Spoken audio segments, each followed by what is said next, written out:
Hello everyone, I am Anantaraju, Assistant Professor of Commerce, Government First Grade College for Women, Pavagada. Dear viewers, welcome to this DCE LMS portal. This is the 21st session of the Banking and Insurance subject of BBM course of Tumkur University. In this session, we are going to learn about the concept that is reverse mortgage, the meaning of reverse mortgage, and then features are the key points about reverse mortgage, and then merits of reverse mortgage, and then demerits of reverse mortgage. Okay, let us study them one by one. Before we going to know the meaning of reverse mortgage, it is better to have an idea about the mortgage. So traditionally, there are two ways for a person to get cash from his own house. Either he has to sell his house or he has to get the finance. He has to borrow against his home. ಅಂದರೆ ಇಲ್ಲಿ ಒಂದು ಸ್ವಂತ ಮನೆಯಿಂದ ಒಬ್ಬ ವ್ಯಕ್ತಿ ಹಣಕಾಸನ್ನು ಪಡೆಯಬೇಕಂದ್ರೆ ಸಾಂಪ್ರದಾಯಿಕವಾಗಿ ಎರಡು ಪ್ರಮುಖ ದಾರಿಗಳಿದ್ವು. ಒಂದನೇದು ಅವನು ಆ ಮನೆಯನ್ನು ಬೇರೆಯವರಿಗೆ ಮಾರಾಟ ಮಾಡಬೇಕಾಯಿತು. ಮಾರಾಟ ಮಾಡೋದ್ರ ಮೂಲಕ ಹಣವನ್ನು ಪಡಿಬೋದಾಯಿತು, ಅಥವಾ ಆ ಮನೆಯನ್ನು ಆಧಾರವಾಗಿಟ್ಟು ಸಾಲ ತಗೋಬೋದಾಯಿತು. ಎರಡು ದಾರಿಗಳಿದ್ವು ಒಬ್ಬ ವ್ಯಕ್ತಿಗೆ ಆ ಒಂದು ತನ್ನ ಸ್ವಂತ ಮನೆಯಿಂದ ಹಣವನ್ನು ಪಡೆಯಲು. ಬಟ್ ದೆನ್ ಏನಾಗುತ್ತಿತ್ತು, ಮೊದಲನೇ ಕೇಸಲ್ಲಿ, in first case, if you sell your home then you have to move out of your home. ನೀವು ಮಾರಾಟ ಮಾಡಿದ್ದೆ ಆದಲ್ಲಿ ನೀವೇನು ಮಾಡಬೇಕು, ನಿಮ್ಮ ಮನೆಯಿಂದ ಹೊರಗಡೆ ಬರಬೇಕಾಗುತ್ತೆ. ಸೊ ಆವಾಗ ನಿಮಗೆ ಮನೆ ಇಲ್ದಂಗೆ ಆಗುತ್ತೆ. ಸೆಕೆಂಡ್ ಆಲ್ಟರ್ನೇಟಿವ್ ಏನಪ್ಪ ಅಂದರೆ, you can borrow against your home, you can take loan against your home. ನಿಮ್ಮ ಮನೆಯನ್ನು ಆಧಾರವಾಗಿಟ್ಬಿಟ್ಟು ಸಾಲ ತಗೋಬೋದು. In second case, you have to pay monthly EMIs, loan ರೀಪೇಮೆಂಟನ್ನು ಮಾಡಬೇಕಾಗುತ್ತೆ. ಪ್ರತಿ ಮಾಹಿ ಲೋನ್ ರೀಪೇಮೆಂಟ್ ಮಾಡಬೇಕಾಗುತ್ತೆ. ದೆನ್ ಫಸ್ಟ್ ಕೇಸಲ್ಲೂ ರಿಸ್ಕು. ಏನು risk? The means the person who want to take buy sell, who want to get finance or get money by way of selling his house, then he has to move out of his home, then he has to take shelter in another house. So this will be difficult to a person to that is to search for another house. On the second case, if he gets finance or loan by mortgaging his house, that is if he borrow against his house, then he has to make monthly repayments of the loan and also the interest amount. This would also create a liability on part of him, the person who takes the loan. ಆದರೆ ಎರಡು option ಅಲ್ಲೂ ಅವನಿಗೆ risk ಇದೆ. ಮೊದಲನೇ ಆಪ್ಷನಲ್ಲಿ ಅವನು ಮನೆ ಬಿಟ್ಟು ಬರಬೇಕಾಗುತ್ತೆ, ಅವನು ವಾಸ ಇರಬೇಕಾದ್ರೆ ಬೇರೆ ಮನೆ ಹುಡುಕೋಬೇಕಾಗುತ್ತೆ ಅವನು ಮಾರಾಟ ಮಾಡಿದ್ರೆ. ಎರಡನೇದಾಗಿ ಆತನ ಮನೆಯನ್ನು ಆಧಾರವಾಗಿಟ್ಟು ಸಾಲ ತಗೊಂಡ್ರೆ ಪ್ರತಿ ಮಾಹೆ ಒಂದು ಮಾಹೆ ಕಂತುಗಳನ್ನು, ಒಂದು ಸಾಲದ ಕಂತುಗಳನ್ನು, ಅಸಲು ಮತ್ತು ಬಡ್ಡಿಯನ್ನು ಪಾವತಿ ಮಾಡಬೇಕಾಗುತ್ತೆ. ಅವಾಗಲೂ ಅವನು ರಿಸ್ಕಲ್ಲಿ ಇರ್ತಾರೆ, ಪ್ರತಿ ಮಾಹೆ ಕಟ್ಟಬೇಕಾಗುತ್ತೆ. ಸೊ ಈ ಎರಡೂ ಒಂದು ವೇಸ್, ದಾರಿಗಳನ್ನು ಬಿಟ್ಟು ಮೂರನೇ ಮೆಥಡ್ ಏನಾದರೂ ಇದೆಯಾ ಅಂತ ಅಂದರೆ ಆವಾಗಲೂ ಉಟ್ಕೊಂಡಿರ್ತಕ್ಕಂಥದ್ದು ಕಾನ್ಸೆಪ್ಟು ರಿವರ್ಸ್ ಮಾರ್ಟ್ಗೇಜ್ ಅಂತ ಕರಿತೀವಿ. Now there is a third way of getting money from your home that does not require you to leave it or to make regular loan repayments. ಈ ಮೂರನೇ ತರಹದ ಮೆಥಡಲ್ಲಿ ಏನಪ್ಪ ಅಂದರೆ, ನೀವು ನಿಮ್ಮ ಮನೆಯನ್ನು ಬಿಡದೆ ನಿಮ್ಮ ಮನೆಯಲ್ಲೇ ಇರ್ಬೋದು, ನಿಮಗೆ ಹಣವೂ ಸಿಗುತ್ತೆ, ನಿಮ್ಮ ಮನೆಯಲ್ಲೂ ಇರ್ಬೋದು ನೀವು. ಅದರ ಜೊತೆಗೆ ನೀವು ಪ್ರತಿ ಮಾಹೆ ರೆಗ್ಯುಲರ್ ಆಗಿ EMI ಪೇಮೆಂಟ್ ಮಾಡೋ ಅವಶ್ಯಕತೆಯೂ ಇಲ್ಲ. ಹಾಗಾದರೆ ಅದು ಯಾವುದಪ್ಪ ಅಂತಂದರೆ ಆ ಕಾನ್ಸೆಪ್ಟನ್ನು ನಾವು ರಿವರ್ಸ್ ಮಾರ್ಟ್ಗೇಜ್ ಅಂತ ಕರಿತೀವಿ. ಓಕೆ, ಅದರ ಮೀನಿಂಗನ್ನು ನಾವು ತಿಳ್ಕೊಳ್ಳೋಣ.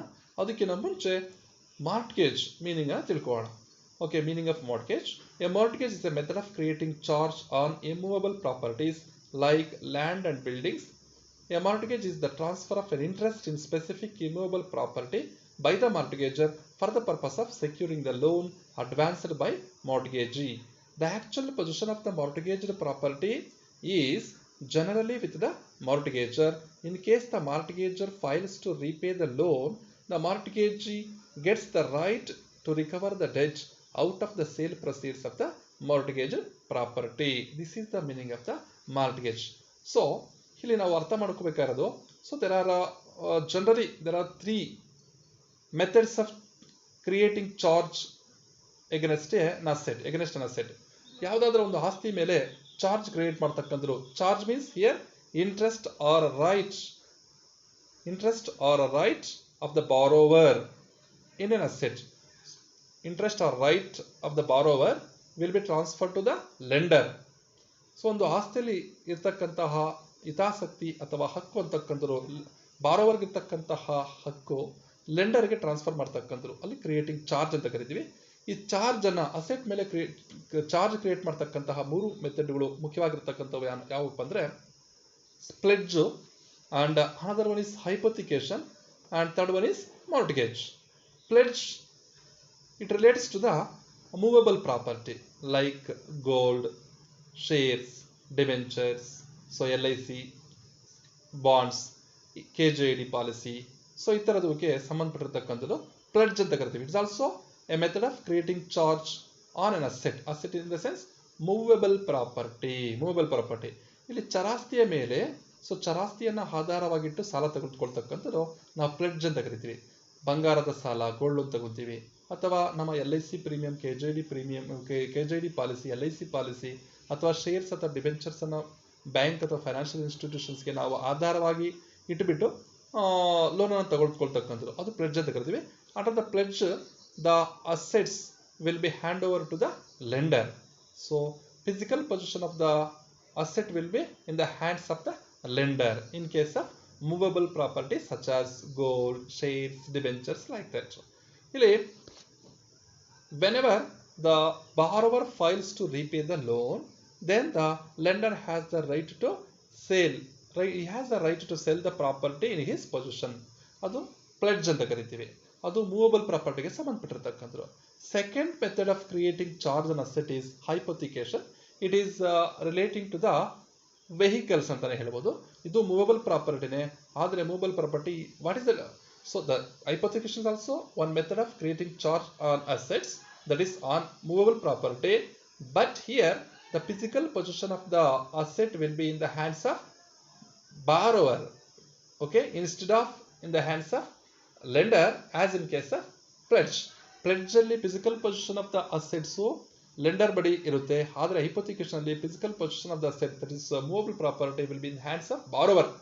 ಯಾಕಪ್ಪ ಅಂದ್ರೆ ಕಾರ್ ಲೋನ್ ಆಗಿರಬಹುದು, ಸೊ ಯಾವ್ದಾದ್ರು ಬೇರೆ ವೆಹಿಕಲ್ಸ್ ಲೋನ್ಸ್ ಗಳನ್ನ ತಗೊಳ್ಕೊಂತ ಸಂದರ್ಭದಲ್ಲಿ ಸೊ ದ ಅಸೆಟ್ ಏನಾಗುತ್ತೆ ಅಂದ್ರೆ RC ಬುಕ್ ಅಥವಾ ಇತರೆ ದಾಖಲಾತಿಗಳು ಅಥವಾ ಅವುಗಳಲ್ಲಿ ಕೋ ಓನರ್ಶಿಪ್ ಇರುತ್ತೆ ಬ್ಯಾಂಕ್ನವರಿಗೆ. ಹೈಪೋಥಿಕೇಟೆಡ್ ಅಂತ ಬರೆದಿರ್ತಾರೆ ವೆಹಿಕಲ್ಸ್ ಮೇಲೆ. ಯಾವ್ದಾದ್ರು ಒಂದು ವೆಹಿಕಲ್ ಅನ್ನು ಹೈಪೋಥಿಕೇಶನ್ ತಗೊಂಡಿದ್ರೆ, so in case the borrower fails to repay the loan amount, then the lender will be in a position to that means to take over the asset.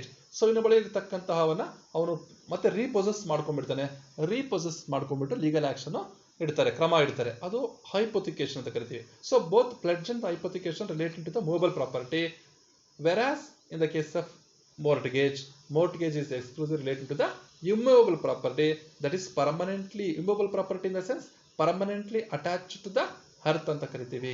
So ಇಲ್ಲಿ land and buildings ಇರ್ಬೋದು, ಅಥವಾ land attach ಆಗಿರ್ತಕ್ಕಂತಹ missionaries ಇರ್ಬೋದು, so attach ಆಗಿರ್ತಕ್ಕಂಥವು. So ಇವನ್ನ apartments ಇರ್ಬೋದು, ಇವು mortgage ಅಲ್ಲಿ ಬರ್ತವೆ. A mortgage is also a method of creating charge on immovable properties like land and buildings. So ಇಲ್ಲಿ ಸ್ಥಿರಾಸ್ತಿಯ ಮೇಲೆ ಒಂದು ಮಾರ್ಟ್ಗೇಜ್ ನ ಅಡಮಾನ ಇರ್ತಕ್ಕಂಥದ್ದು ಚಾರ್ಜ್ ಕ್ರಿಯೇಟ್ ಮಾಡ್ತಕ್ಕಂತಹ ಒಂದು ವಿಧಾನ. Mortgage is the transfer of an interest in specific immobile property by the mortgager for the purpose of securing the loan advanced by the mortgagee. Here mortgager in the sense borrower, mortgagee means lender. So in case of mortgage, the transfer of an interest, that is the interest or the right in an asset will be transferred from the borrower to the lender. That is interest in the specific immobile property. ಒಂದು ನಿರ್ದಿಷ್ಟ ಸ್ಥಿರಾಸ್ತಿಯಲ್ಲಿ ಇರ್ತಕ್ಕಂತಹ ತನ್ನ ಹಕ್ಕು ಅಥವಾ ಹಿತಾಸಕ್ತಿಯನ್ನ ಇಲ್ಲಿ ಸಾಲ ಮಾಡ್ತಕ್ಕಂತಹ ಸಾಲಗಾರ ಸಾಲಿಗನಿಗೆ ಸೊ ವರ್ಗಾವಣೆ ಮಾಡ್ತಾನೆ ಆ ಹಕ್ಕನ್ನ. ಸೊ ಯಾವ್ದಕ್ಕೆಪ್ಪ ಅಂದ್ರೆ for the purpose of securing the loan advanced by the mortgagee to the mortgagor. So ಇಲ್ಲಿ ಮಾರ್ಟ್ಗೇಜರ್ಗೆ ಮಾರ್ಟ್ಗೇಜಿ ಅಡ್ವಾನ್ಸ್ ಮಾಡಿರ್ತಾನಲ್ಲ ಆ ಸಾಲಕ್ಕೆ ಭದ್ರತೆಯಾಗಿ ಸೊ ಇಲ್ಲಿ ಸ್ಥಿರಾಸ್ತಿಯ ಹಕ್ಕನ್ನ ವರ್ಗಾವಣೆ ಮಾಡ್ತಾನೆ. ಇದನ್ನ ನಾವು ಅಡಮಾನ ಅಂತ ಕರಿತೀವಿ. The actual position of the mortgaged property is generally with the mortgagor. ಇಲ್ಲಿ actual position of the mortgaged property will be in the hands of mortgagor ನ ಬಳಿ ಇರುತ್ತೆ, ಆದ್ರೆ ಅದಕ್ಕೆ ಸಂಬಂಧಪಟ್ಟಿರ್ತಕ್ಕಂಥ ಹಕ್ಕು ಮಾರ್ಟ್ಗೇಜಿ ಬಳಿ ಇರುತ್ತೆ. In case the mortgagor fails to repay the loan, the mortgagee gets the right to recover the debt out of the sale proceeds of the mortgage property. ಅಂದ್ರೆ borrower ಸಾಲ ತೀರಿಸಲು ವಿಫಲನಾದಲ್ಲಿ, ಸೊ ಇಲ್ಲಿ ಸಾಲಿಗ ಅಥವಾ ಲೆಂಡರ್ ಏನ್ ಮಾಡ್ತಾನೆ, mortgage ಏನ್ ಮಾಡ್ತಾನೆ, he gets the right to recover the debt out of the sale proceeds of the mortgage property. ಅಡಮಾನ ಇರಿಸಿದ ಸ್ಥಿರಾಸ್ತಿಯನ್ನ ಮಾರಾಟ ಮಾಡಿ ಅದರಿಂದ ಬರ್ತಕ್ಕಂತಹ ಮಾರಾಟದ ಮೌಲ್ಯದಿಂದ ಸಾಲವನ್ನ ತೀರುವಳಿ ಅಥವಾ ಚುಕ್ತ ಮಾಡ್ಕೊಳ್ತಕ್ಕಂತಹ ಹಕ್ಕು ಯಾರಿಗಿರುತ್ತೆ, ಲೆಂಡರ್ಗೆ ಇರುತ್ತೆ ಅಥವಾ ಮಾರ್ಟ್ಗೇಜ್ಗೆ ಇರುತ್ತೆ. This is the meaning of mortgage. Okay, ಈಗ ನಾವು ತಿಳ್ಕೊಂಡ್ಬಿಟ್ವಿ 3 methods of creating charge on assets, pledge ಇದೆ, ಹೈಪೋಥಿಕೇಶನ್ ಇದೆ, ಮಾರ್ಟ್ಗೇಜ್ ಇದೆ. ಸೊ ಇಷ್ಟೆಲ್ಲ ತಿಳ್ಕೊಂಡಿದ್ದೀವಿ. ಮತ್ತೆ ಇಂಟ್ರೊಡಕ್ಷನ್ ಅಲ್ಲಿ ತಿಳ್ಕೊಂಡಿದ್ದೀವಿ ನಾವು ಸ್ವಂತ ಮನೆಯನ್ನು ಹೊಂದಿದ್ದು ನಾವು ಹಣಕಾಸಿನ ಒಂದು ಸೌಕರ್ಯ ಅಥವಾ ಫೆಸಿಲಿಟಿಯನ್ನು ಹಣವನ್ನು ಪಡಿಬೇಕಂದ್ರೆ ಟ್ರೆಡಿಷನಲಿ ಸಾಂಪ್ರದಾಯಿಕವಾಗಿ 2 ದಾರಿಗಳಿದ್ವು. ಒಂದು ಏನ್ ಮಾಡಬೇಕಾಯ್ತು, ನಾವು ಮಾರಾಟ ಮಾಡಬೇಕಾಯ್ತು, ಮನೆಯನ್ನ ಮಾರಾಟ ಮಾಡೋದ್ರ ಮೂಲಕ ಹಣವನ್ನು ಪಡಿಬೋದಾಯಿತು, ಅಥವಾ ನಾವು ಮನೆಯನ್ನ ಅಡಮಾನ ಇಟ್ಬಿಟ್ಟು ನಾವು ಒಂದು ಸಾಲವನ್ನ ತಗೋಬೋದಾಯಿತು, ಹಣವನ್ನು ತಗೋಬೋದಾಯಿತು. 2 ಮೆಥಡ್ಸ್ ಇತ್ತು. ಈ 2 ಮೆಥಡ್ಸ್ಗಳಿಗೂ ಬಿಟ್ಟು ಇನ್ನೊಂದು ಮೆಥಡ್ ಏನಪ್ಪಾ ಅಂದ್ರೆ ಅದು ರಿವರ್ಸ್ ಮಾರ್ಟ್ಗೇಜ್ ಅಂತ ಕರಿತೀವಿ. ಓಕೆ, ಇಲ್ಲಿ ಹಿಮ್ಮುಖ ಅಡಮಾನ ಅಂತ ಕರಿತೀವಿ. ಇದು ಒಂದು ಹೊಸ ಕಾನ್ಸೆಪ್ಟ್. ಈ ಕಾನ್ಸೆಪ್ಟ್ ಬಗ್ಗೆ ನಾವು ಇವತ್ತು ತಿಳ್ಕೊಳ್ಳೋಣ. ಸೊ ಇಲ್ಲಿ ಮೀನಿಂಗ್ ಆಫ್ ರಿವರ್ಸ್ ಮಾರ್ಟ್ಗೇಜ್ ಏನಿದೆ, ಮೀನಿಂಗ್ ಆಫ್ ರಿವರ್ಸ್ ಮಾರ್ಟ್ಗೇಜ್. ಇಲ್ಲಿ ಮೀನಿಂಗ್ ಆಫ್ ರಿವರ್ಸ್ ಮಾರ್ಟ್ಗೇಜ್ ಅಲ್ಲಿ reverse mortgage is a product that allows senior citizens generally age 60 or above to get funds by mortgaging their residential property. ಅಂದ್ರೆ reverse mortgage is a product that actually will be given to the senior citizens. ಇಲ್ಲಿ senior ಸಿಟಿಜನ್ಗೆ ಲಭ್ಯ ಆಗ್ತಕ್ಕಂತಹ ಒಂದು banking facility ಅಂತ ಕರೀಬಹುದು. ಸಾಮಾನ್ಯವಾಗಿ 60 ಅಥವಾ 60ಕ್ಕಿಂತ ಹೆಚ್ಚು ವರ್ಷಗಳ ವಯಸ್ಸಾಗಿರ್ತಕ್ಕಂತಹ ಸೊ ಸೀನಿಯರ್ ಸಿಟಿಜನ್ಸ್ಗೆ ಇರ್ತಕ್ಕಂತಹ ಒಂದು facility to get the funds by mortgaging the residential property.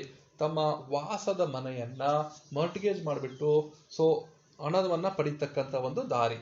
ಇಲ್ಲಿ the scheme is similar to a housing loan except that in a housing loan the borrower pays a fixed EMI to the lending institution.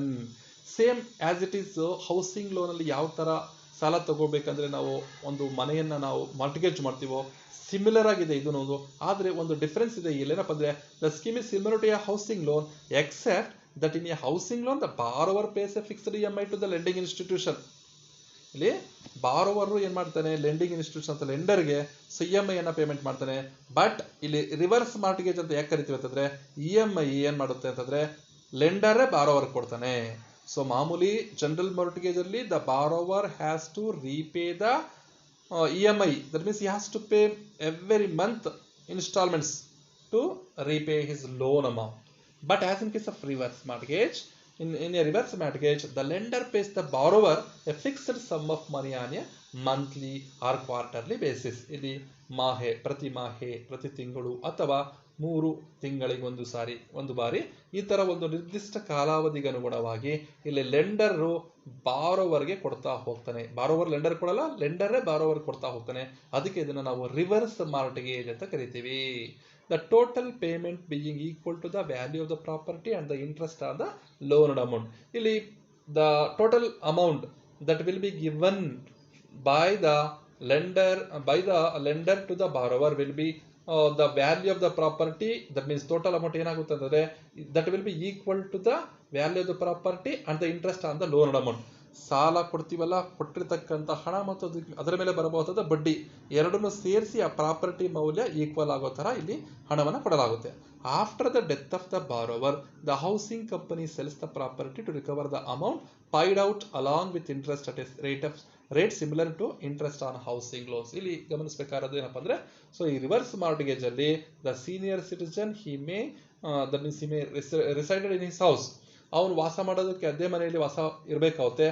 After the death of the borrower ಸಾಲಗಾರನು ಮೃತನಾದ ಬಳಿಕ so ಮರಣ ಹೊಂದಿದ್ದ ತರುವಾಯ housing company ಏನ್ ಮಾಡ್ತಾರೆ ಅಥವಾ lending company ಅಥವಾ the bank are the financial institution ಏನ್ ಮಾಡುತ್ತೆ, ಸಾಲ ಕೊಟ್ಟಿರ್ತಕ್ಕಂಥ ಸಂಸ್ಥೆ ಅಂದ್ರೆ ಆ ಪ್ರಾಪರ್ಟಿಯನ್ನ that means the financial institution will sell the property to recover the amount paid out. ತಾನು ನೀಡಿರ್ತಕ್ಕಂತಹ ಸಾಲದ ಮೊತ್ತ EMI ಪ್ರತಿ ಮಾಹೆ ಕಟ್ಟಿರುತ್ತಲ್ಲ ಹಣದ ವಸೂಲಾತಿಗಾಗಿ ಆ ಮನೆಯನ್ನ ಮಾರಾಟ ಮಾಡಿ ಅದರ ಮೂಲಕ ತನ್ನ ಒಂದು ಸಾಲವನ್ನ ತೀರಿಸಿಕೊಳ್ಳುತ್ತೆ. ಸೊ ವಿತ್ ಇಂಟ್ರೆಸ್ಟ್ ಸಮೇತ. So this is the meaning of reverse mortgage ಅಂತ ಕರಿತೀವಿ. So we know the meaning of mortgage and also the meaning of reverse mortgage. So one more meaning is that a reverse mortgage is a loan available to people over 60 years of age that enables a borrower to convert part of the equity in their home into cash. Reverse mortgages were introduced as a means to help people in or near retirement and with limited income.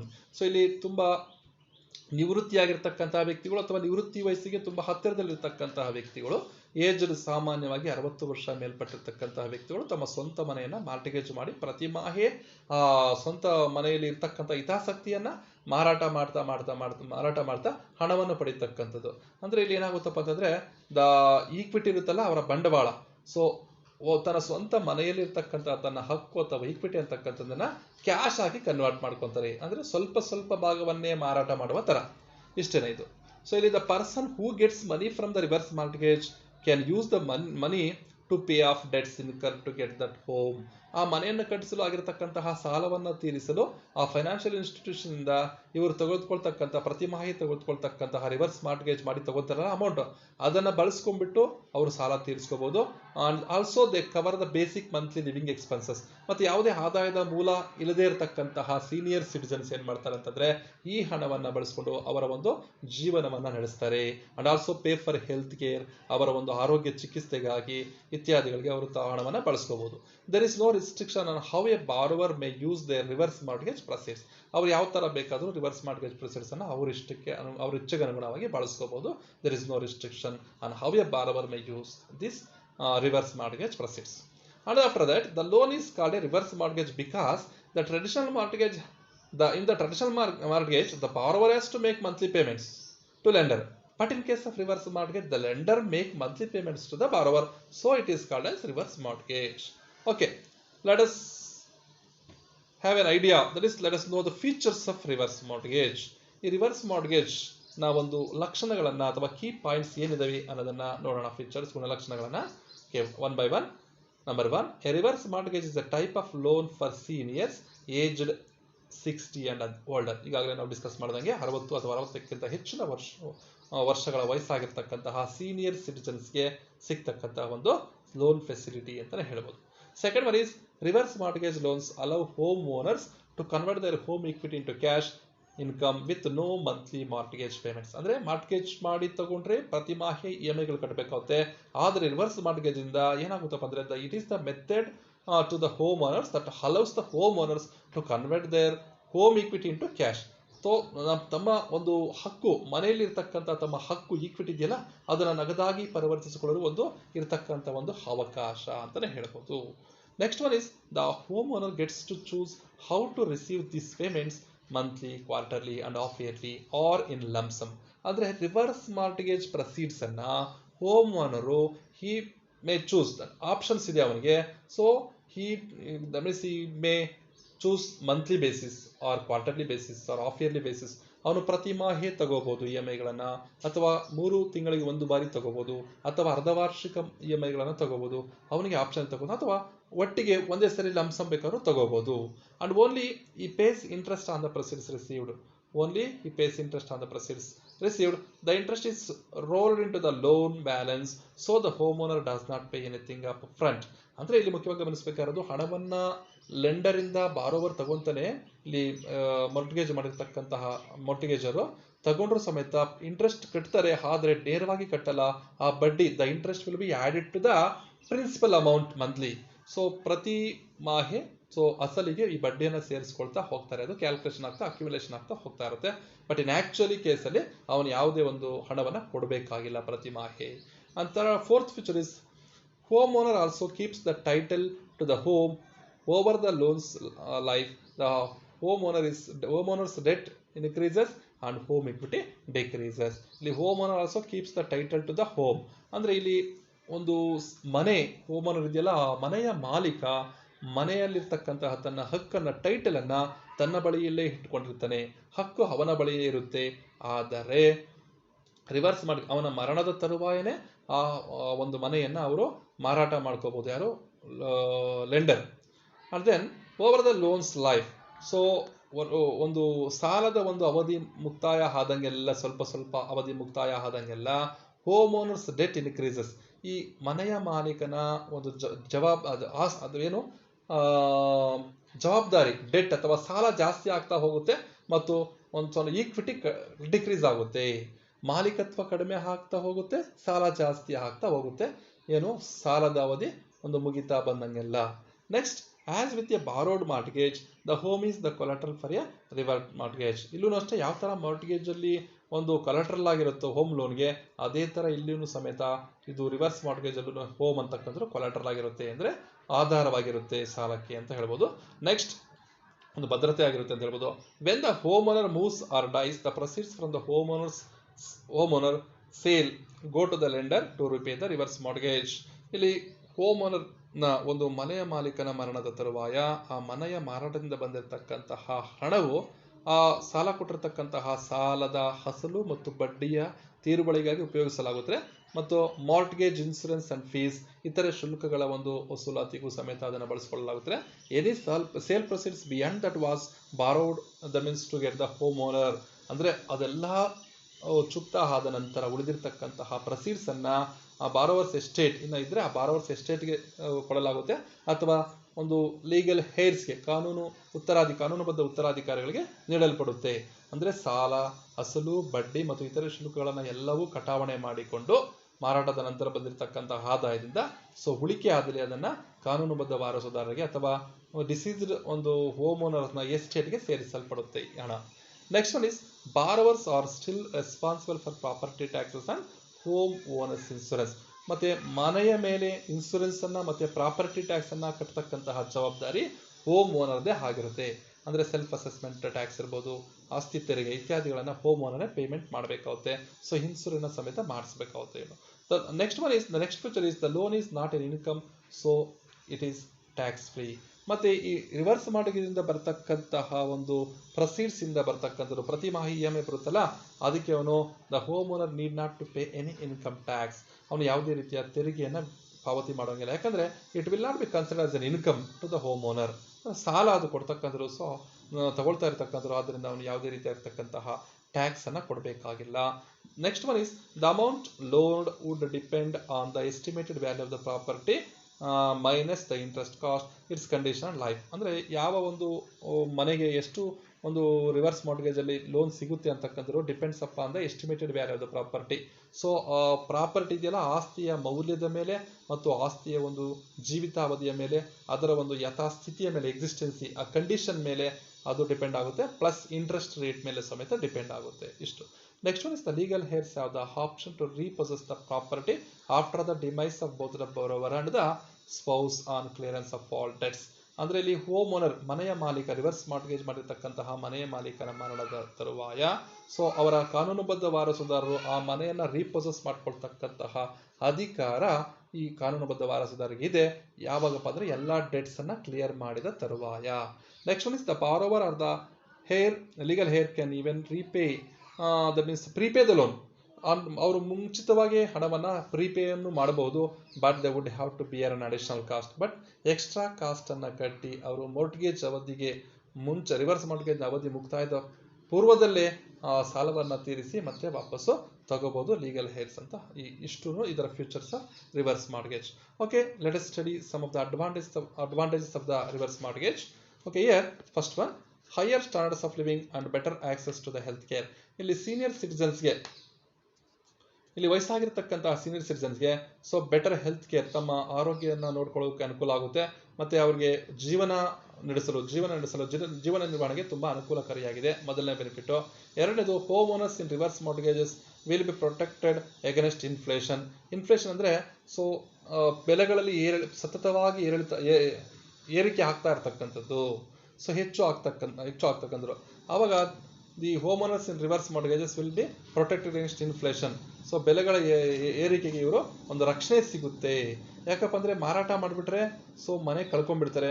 ಆದರೆ ಮಾರಾಟ ಮಾಡದೆ ಮೊದಲೇ reverse mortgage ಇಂದ ತಗೊಂಡ್ರೆ ಅವರು ಬೇಕಾದ್ರೂ ಆ ಹಣವನ್ನ ಸಾಲವನ್ನೆಲ್ಲ ತೀರಿಸಿ ಮನೆಯನ್ನ ವಾಪಸ್ಸು ಪಡ್ಕೋಬಹುದು. ಯಾಕಪ್ಪ ಅಂದ್ರೆ ಮನೆಯ ಮೌಲ್ಯ ಬೆಳೀತಾನೆ ಇರುತ್ತೆ. ಇದು ರಿಯಲ್ ಎಸ್ಟೇಟ್ ಅಲ್ಲಿ land and the property value will always increase in the increasing trend rather than the interest rate. ಬಡ್ಡಿ ದರಗಳಿಗಿನ್ನ ಈ ಯಾವುದಪ್ಪ ಅಂದರೆ ರಿಯಲ್ ಎಸ್ಟೇಟ್ ಇರ್ತಕ್ಕಂತಹ ಆಸ್ತಿಗಳ ಬೆಲೆ ಯಾವಾಗಲೂ ಏರಿಕೆ ಆಗ್ತಾ ಇರುತ್ತೆ. ಅದರಿಂದ it protect against the inflation ಅಂತ ಹೇಳ್ಬೋದು.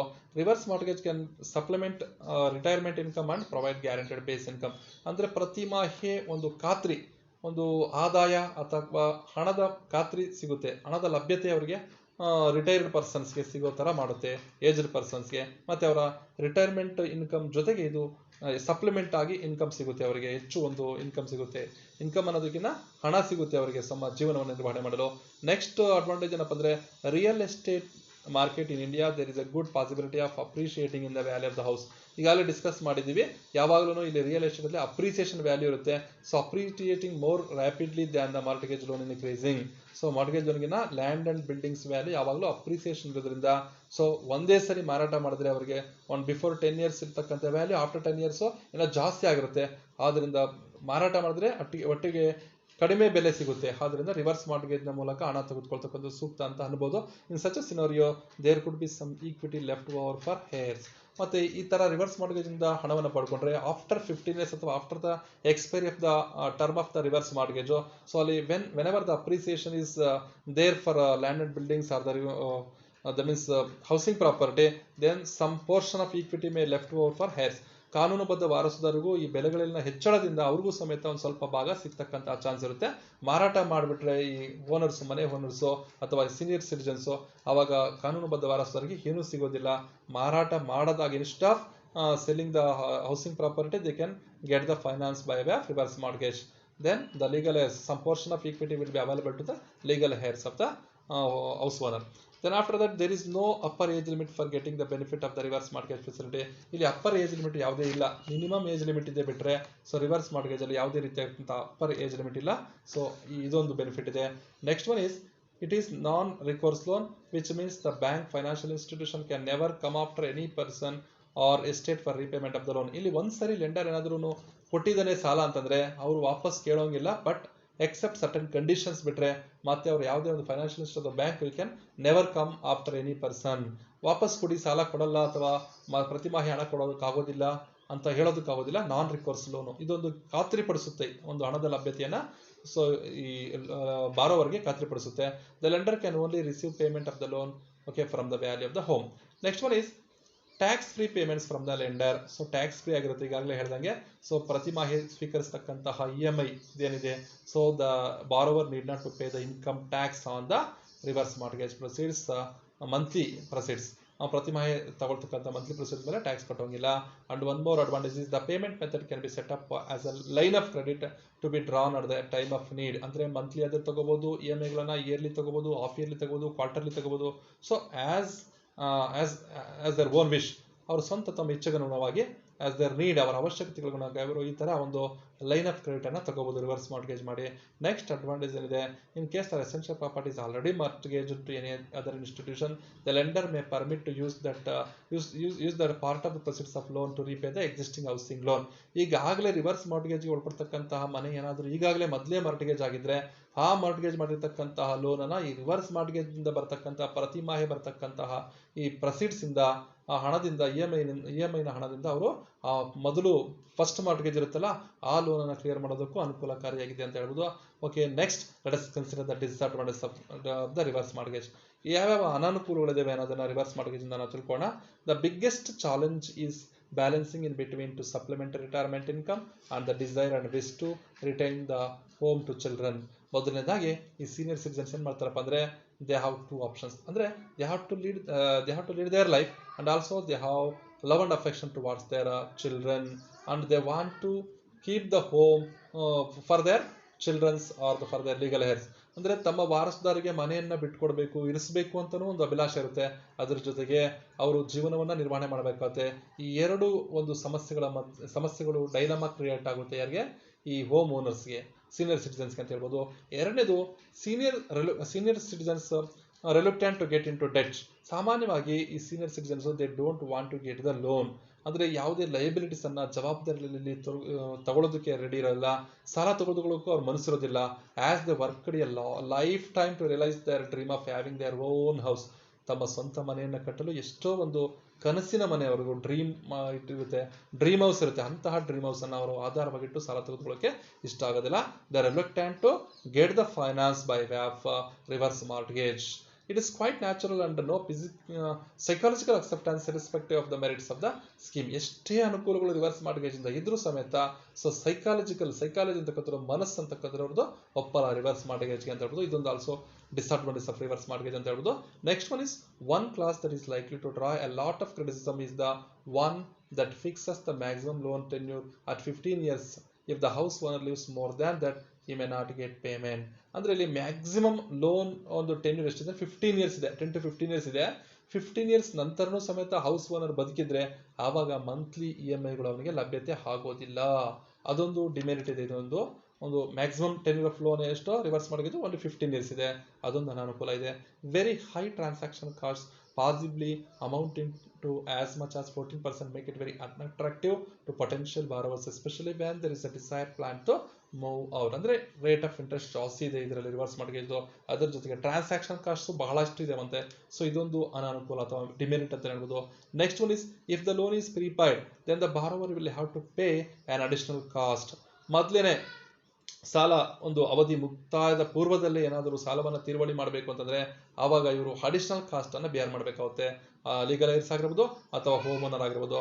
Next one is home owners may fear that they may have to vacate their house in case they become too ill in future to afford maintaining the house as per the loan requirements and the lender insists upon foreclosure. ಇಲ್ಲಿ ಒಂದು condition ಇದೆ, reverse the person who gets the finance or who gets the loan from under the reverse mortgage, then there is a condition, the homeowner should resided in that house. ಅವನು ಅಲ್ಲೇ ವಾಸ ಮಾಡಬೇಕಾಗುತ್ತೆ. he should not vacate his house. ಅವನು ಯಾವುದೇ ಒಂದು ಕಾರಣದಿಂದ ಅವನು vacate ಮಾಡಬಾರ್ದು, ಅಂದ್ರೆ ಬೇರೆ ಮನೆಗೆ ವಾಸ ಇರಬಾರ್ದು, ಅವನು ಅಲ್ಲೇ ವಾಸ ಇರಬೇಕಾಗುತ್ತೆ. ಇದೊಂದು ಅನಾನುಕೂಲ ಆಗಿದೆ. ಯಾವಾಗ ಅವರಿಗೆ ಇಲ್ನೆಸ್ ಒಂದು ಕಾಯಿಲೆ ಬಂದಾಗ ದೆನ್ ಏನಾಗುತ್ತೆ ಅಂದ್ರೆ become too ill in future to afford maintain the house as per the loan requirements. So ಮನೆಯ ನಿರ್ವಹಣೆ ಹೇಗೆ ಮಾಡಬೇಕು ಅನ್ನೋದು ಒಂದು ಕಂಡೀಷನ್, ಷರತ್ತುಗಳು ಇರ್ತವೆ. ಆ ಷರತ್ತುಗಳ ಪಾಲನೆಗೆ ಸಾಧ್ಯ ಆಗದೇ ಇರಬಹುದು. ಆವಾಗ the lender will take advantage of this condition. ಅವನು ಅಡ್ವಾಂಟೇಜ್ ತಗೋಬಹುದು ಈ ಒಂದು ಕಂಡೀಷನ್ ನ. So if the loan proceeds are used to buy annuity, the interest part of the annuity may attract income tax. and then if the house is sold so as ಅಂದ್ರೆ ಇನ್ನೊಂದು disadvantage ಅಂದ್ರೆ ಇವರು ಯಾವ್ದಾದ್ರು ಒಂದು ಆನ್ಯುಟಿನ purchase ಮಾಡಿದ್ರೆ reverse mortgage proceeds ಇಂದ ಆವಾಗ ಇವರು ಆ annuity may attract the income tax. ಆನ್ಯುಟಿಯಿಂದ ಬರ್ತಕ್ಕಂಥ ಇಂಟ್ರೆಸ್ಟ್ ಇರುತ್ತಲ್ಲ ಅದಕ್ಕೆ ಇವರು ತೆರಿಗೆಯನ್ನು ಕಟ್ಟಬೇಕಾಗುತ್ತೆ. If the house is sold so as to result in capital gain, the sale proceeds will attract capital gain tax. ಇನ್ನೊಂದು ಜೊತೆಗೆ ಇನ್ನೊಂದು ಡಿಮೆರಿಟ್ ಏನಂದ್ರೆ ಮನೆಯನ್ನ ಮಾರಾಟ ಮಾಡಿದಾಗ ಕ್ಯಾಪಿಟಲ್ ಗೇನ್ ಆಗುತ್ತಲ್ಲ ಅದಕ್ಕೆ ಇವರು ಒಂದು ಟ್ಯಾಕ್ಸ್ ಅನ್ನ ಕಟ್ಟಬೇಕಾಗುತ್ತೆ. These are all the disadvantages of the reverse mortgage. Okay, with this we completed today's session. Okay, let us meet in the next session with one more concept. Okay, thank you for watching this video. Okay, have a nice day.